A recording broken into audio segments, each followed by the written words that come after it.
চাঁদটা ছিল অর্ধেক। কক্সবাজারের শরণার্থী ক্যাম্পের শ্বাসরুদ্ধ করা গলিগুলোয় সেই রাতে হঠাৎ বাতাস থেমে গিয়েছিল। কাদা মাটির ওপরে থপথপ শব্দ তুলে কিছু ছায়ামূর্তি এগিয়ে যাচ্ছিল। তাদের হাতে মোবাইল, চোখে আগুন। কেউ একজন নিচু স্বরে কোরআনের আয়াত পড়ছিল, আরেকজন বলছিল, এইবার সময় এসেছে, আরাকান আমাদের হাতেই ফিরবে।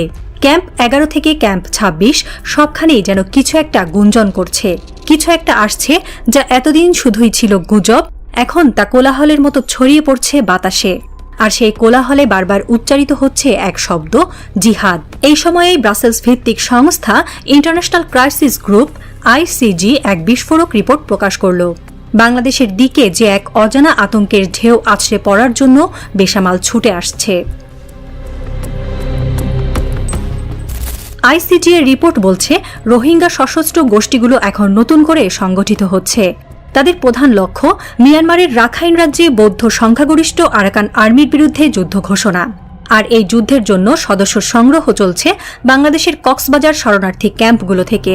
সেখানে এখন জিহাদ শব্দটি শুধুই ধর্মীয় চেতনা নয়, তা একটি রাজনৈতিক হাতিয়ার। ICGর রিপোর্টে আরও বলা হয়েছে, রোহিঙ্গা গোষ্ঠীগুলো এখন ধর্মকে ব্যবহার করছে অস্ত্র হিসেবে। ক্যাম্পগুলোতে তরুণদের বলা হচ্ছে, জিহাদ করো, আরাকান দখল করো, এটাই রাসূলের পথ। এই বক্তব্যে প্রভাবিত হয়ে নতুন এক তরঙ্গ তৈরি হচ্ছে ক্যাম্পে। যাদের কাছে রুটি নেই, ভবিষ্যৎ নেই, তারা এখন শহীদ হওয়ার স্বপ্ন দেখছে। সেখানে ধর্ম একটি আশ্রয় নয়, অস্ত্র। বাংলাদেশ সরকার রিপোর্টটিকে ভিত্তিহীন বললেও নিরপেক্ষ বিশ্লেষণের বাস্তবতা কিন্তু অন্য কথা বলছে। রোহিঙ্গা ক্যাম্পে এখন সন্ধ্যার পর আলো জ্বলে না। মোবাইলের ফ্ল্যাশ লাইটে মুখ লুকিয়ে কিছু যুবক গা ঢাকা দেয় গলির ভেতরে। ঘরের দরজা বন্ধ করে ভেতরে চলে অস্ত্র চর্চা। শোনা যাচ্ছে, সীমান্তবর্তী ক্যাম্পগুলোয় শুরু হয়ে গেছে অস্ত্র প্রশিক্ষণ। তথ্য বিশ্লেষকরা বলছেন, এই প্রশিক্ষণ যদি বাড়তে থাকে তাহলে ক্যাম্পগুলো আর কেবল মানবিক আশ্রয়স্থল থাকবে না, তা হয়ে উঠবে ছায়াযুদ্ধের যুদ্ধক্ষেত্র। রাতে পাহারারত পুলিশ জানে না তারা কাকে খুঁজবে, কিন্তু প্রতিটি ছায়া এখন সন্দেহজনক, আর প্রতিটি নীরবতা যেন এক একটি গর্জনের পূর্বভাষ্য।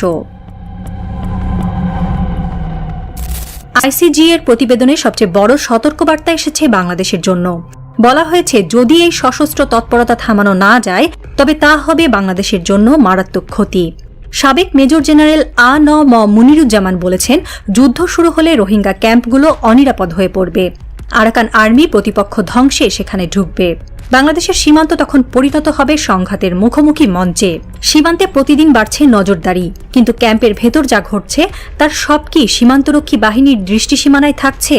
স্থানীয়দের দাবি, কিছু কিছু ক্যাম্পে সন্দেহভাজনদের গতিবিধি রেকর্ড করা হচ্ছে, তবে প্রমাণ ছাড়া ব্যবস্থা নেওয়া কঠিন। সীমান্ত এলাকায় এখন ঘন ঘন মিলিশিয়া ধরনের তৎপরতার খবরে উদ্বিগ্নতা বাড়ছে। পাহাড়ি এলাকা ও খালি জায়গায় নতুন করে কিছু নির্মাণ কাজ চলছে বলেও খবর আছে, যেগুলো ধর্মীয় মাদ্রাসার নাম দিয়ে আসলে হতে পারে সামরিক প্রস্তুতির অংশ। একজন নাম প্রকাশ না করার শর্তে বলেন, আমরা জানি কিছু হচ্ছে, কিন্তু সমস্যা হলো সবকিছুই হচ্ছে ছায়ার ভেতরে। আমরা আলো ফেলতে গেলেই তারা আরও গভীর অন্ধকারে সরে যায়, আর সেই ছায়াই এখন প্রতিদিন একটু একটু করে ঘন হয়ে উঠছে।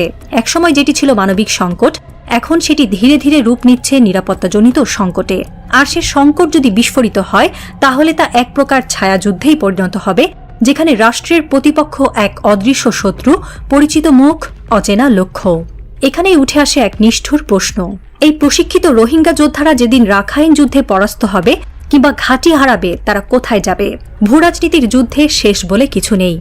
আজ যারা আরাকান আর্মির বিরুদ্ধে যুদ্ধ করছে, কাল তাদেরই কেউ অস্ত্র তুলে নিতে পারে বাংলাদেশের বিরুদ্ধেও। এই সম্ভাবনা অস্বীকার করার উপায় নেই, এবং সবচেয়ে ভয়ঙ্কর বিষয় হলো, এই সম্ভাবনার বিরুদ্ধে গ্যারান্টি দেওয়ার মতো অবস্থানে এখন কেউ নেই। এই প্রশিক্ষিত ধর্মপ্রাণ হতাশাগ্রস্ত তরুণদের নিয়ে গঠিত এক মিলিশিয়া যদি কোনো তৃতীয় পক্ষের ছায়াযুদ্ধের হাতিয়ার হয়ে ওঠে, তখন কি বাংলাদেশ প্রস্তুত থাকবে? চাঁদ এখন আর অর্ধেক নেই, পুরো মুখটাই ঢাকা মেঘে। কক্সবাজারের রাত জেগে থাকে আগুনের মতো এক নিস্তব্ধতায়। একটি বাচ্চা মেয়ে ক্যাম্প 24-এর পাশে কাঁদছে। তার বাবা 3 দিন আগে নতুন অভিযানে গেছে বলে জানিয়েছে তার মা। কে জানে সে ফিরে আসবে কিনা, কে জানে সে সত্যি যোদ্ধা কিনা। রিপোর্টগুলো থেমে যাবে, বিবৃতি আসবে, মিটিং হবে, কিন্তু ক্যাম্পে আগুনটা জ্বলতেই থাকবে। বাংলাদেশ সরকার হয়তো ভাবছে সব ঠিক আছে, কিন্তু আগুন যখন ছড়াবে তখন সে আর রোহিঙ্গা সংকট থাকবে না, বাংলাদেশ হবে এক অজানা যুদ্ধের মুখোমুখি। এটি এমন এক যুদ্ধ যেখানে শত্রু সীমান্তের ওপারে নয়, ভেতরেই লুকিয়ে আছে, যেখানে অস্ত্র গোপন, সদস্যতা গোপন, আদর্শ গোপন। শুধু অপেক্ষা করছে সময়ের একটি ট্রিগার, একটি হামলা, একটি উস্কানি। কক্সবাজার পরিস্থিতি এখনই নিয়ন্ত্রণে আনতে না পারলে সুজলা সুফলা শান্তির দেশ হয়তো ঢুকে পড়বে এক জটিল সময়ের শুরুতে, যেখান থেকে ফেরার রাস্তা থাকবেই না।